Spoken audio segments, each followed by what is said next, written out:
This night passed more peacefully than the previous one. When I yesterday arrived shortly before dark and was about to pitch my tent, I noticed that the door to the refuge building, which is being renovated, was open. Inside was a refuge tap room with bed frames on which it was possible to put up a sleeping bag and sleep. The renovation was underway, but the shelter is far from populated areas and roads, so I decided that the first construction workers would hardly show up before 6 in the morning. So I set my alarm signal for 6, rolled out my sleeping bag and fell asleep. At 6 o'clock the alarm clock started ringing. I quickly got dressed and grabbed my things and ran out of the building, almost tripping over the signs that said the renovation will be completed this year, June 2017. I felt stupid. It turned out that the renovation was going on for years, and most likely not today, not tomorrow, not even in a week. Not a single worker will show up here. But the sleep was gone. I was already awake, so I decided to have breakfast. I had brought a few packages of Ukrainian manufacturer's Harchi camping food for this hike. I chose chia pudding with apricot pieces. It was awesome. I started the hike at 7:30 am. Although I had slept like a baby, I was still terribly tired. And many small things like packing, food preparation, took longer than usual. The plan for today was to get to the hotel in the village of Molio. The distance was long, but after completely pushing myself to the limits in the previous days, I had managed to fit in the plan. But it was clear that I couldn't go any further, and as soon as I will reach Molio, where there would be likely stable internet, I would have to immediately cancel most of the hotel reservations for upcoming days and continue the hike according to the real possibilities. There was another ruins overgrown with moss along the way. It was interesting to watch these stone buildings disappear into the Pyrenean forests, and to think that someone used to live here, work here, celebrate holidays. I wonder where these people and their descendants are now.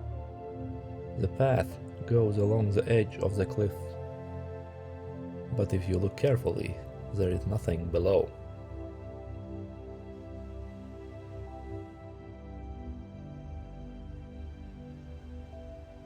There are a lot of such rock slides in the area.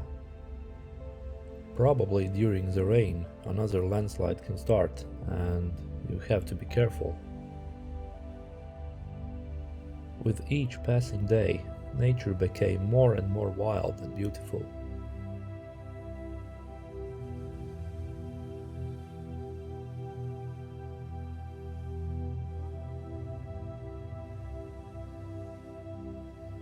The first tick. Seeing yet another abandoned building so far from civilization, I wondered how they built themselves in such a remote place. Did they carry rocks on their backs? There are no roads nearby. The church of Talaiha could be seen up the pass. Sitting on the bench and watching the beautiful landscape, I remembered the saying that the best view comes after the hardest climb.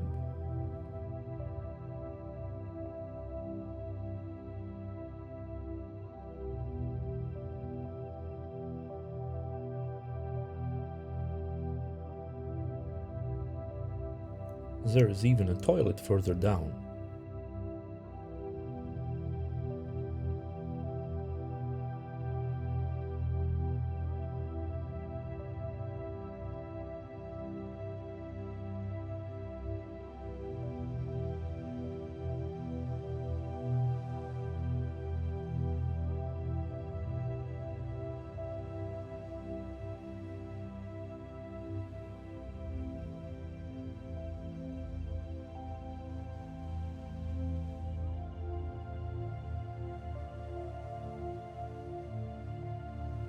I found a water source in the yard, but if I understood correctly, The water is not drinkable.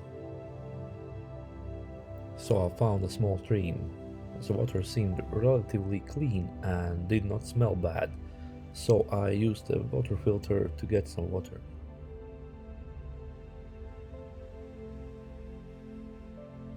After coming out of the forest, I looked to the left and noticing a cross, I walked in the opposite direction. But there were no trail markings for some time, so I decided to return.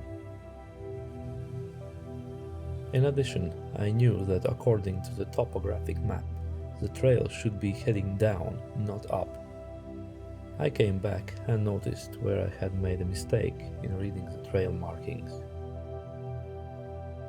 I would really like to see the author of the GR11 book show how you can reach speeds over 4 km per hour on such a rocky trail. Probably by rolling down the cliff. Mud, branches, everything. The speed is often 1.5 km per hour.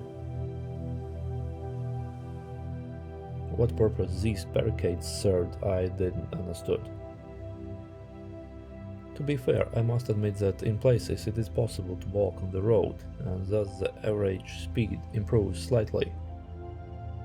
Another nightmare signpost. It said that it takes 5 hours to get to Beget. If that were true, then it would be a complete disaster. I came to some river. At first I thought I would have to swim across, but luckily I noticed the bridge. So I decided to take a small snack break. Self-made pork jerky, lots of protein and also very tasty.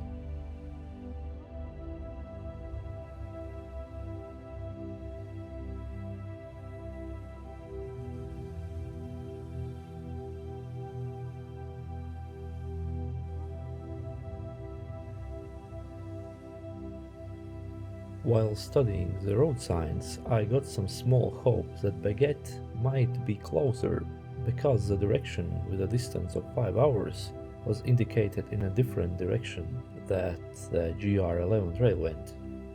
There were definitely several paths to Beget, and I had to hope that the distance would be not so great in the case of the GR11. And that could mean that by 3 p.m, when the storm was going to start, I could make it to Beget. It's been stormy here every day. Only today it's scheduled to start around 3 p.m. in the afternoon, not 2 p.m. like in the previous 2 days.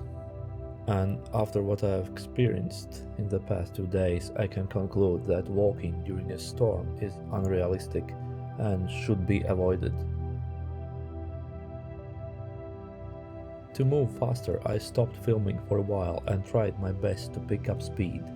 When I got to the place where Beget was supposed to be, there was actually another signpost, indicating that I had to walk another hour to Beget. At that moment, it was clear that I wouldn't reach Beget at 3 p.m, and I would most likely have to continue walking during the thunderstorm, because otherwise I wouldn't have time to reach the hotel in the village of Molio today. Another spring hike's nuance. In some places, even the forests were flooded. The trail was muddy and totally trampled by cattle. But that was nothing compared to the flooded river. Not only did it turn out to be deeper than it seemed at first glance, but the current also started to carry me away at one point. This was one of the few times I was saved by my heavy backpack, which pressed me to the ground and did not allow the current to wash me away.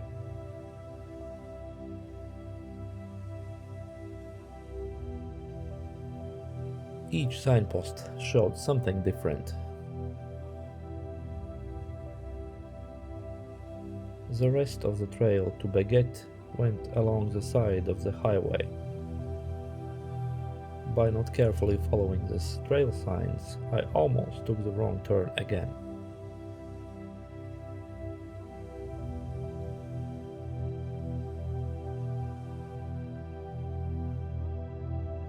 finally, I had reached Beget. The village was absolutely charming. Stone buildings, bridges, and a church in the center. It was bustling with tourists who had stopped here while driving along the nearby road. The signpost showed 4 hours and 15 minutes to Molio. This meant that if I made it in time, I could arrive in Molio around sunset. Of course, I understood that my fatigue and huge backpack will prevent me from making it in time. But at that moment, there was no other option. Although it was gloomy, the serious rain and thunderstorm never started that afternoon. On the other hand, I couldn't afford to stop and take rest, despite the fact that I had already walked without stopping for half a day. The stone bridge, overgrown with grass, is probably 1,000,000 years old. The sad thing about this whole Thru-hike was the realization that I hadn't taken into account my own mistakes, which I made into my 2 previous attempts to complete the GR11 trail. On both previous hikes, I realized that 25 kilometers per day is the maximum limit, even in not so high mountains. But hoping for cooler temperatures, I had planned to cover 30 to 35 kilometers in a day this time. And then I was surprised that I didn't have time for stops and lunch breaks. Another tree fell by the storm. There were many such trees, and often they had to be bypassed on the steep bank, which was sometimes muddy, and climbing up and down again required such valuable energy reserves. Another fairy tale bridge.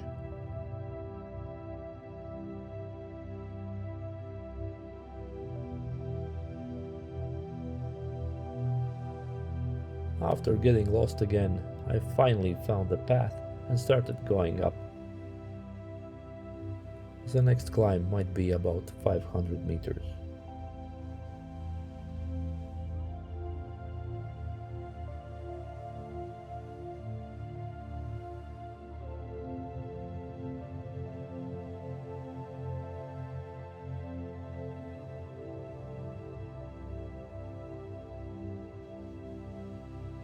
Ahead of me on the trail was a large herd, guarded by a menacing-looking bull. On the other hand, I had an orange jacket on. I don't know if there's much difference between red and orange, but when the bull made some steps up to me, I decided to go around the herd through the bushes.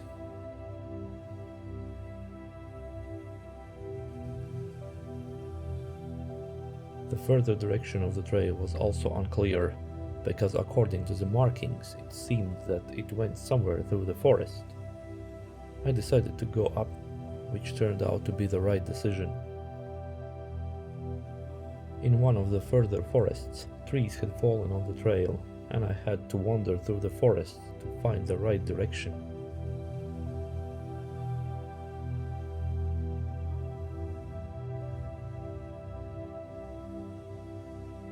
The field by the Beget pass was so wet and trampled by cattle that it was not clear how to cross it. I was still wearing my light shoes, which are not the best shoes for crossing such zones. After crossing the muddy field, I noticed a village on a hill in the distance. The navigation clearly said that it was indeed Molio. I mobilized my last remaining reserves of energy, although it was clear that to get to the village I would still have to cross the deep valley. I don't know who is making those road signs, but they probably should drink less alcohol when doing it. 10 minutes ago the road sign had said Molio 11 minutes, but after walking about 11 minutes the next road sign Molio 15 minutes. As I had thought, I had to climb down into the valley and then back up the steep hill to reach the village of Molio. But I was still happy. It was only a few steps to the hotel, where a warm shower, dinner, and a comfortable bed was waiting for me.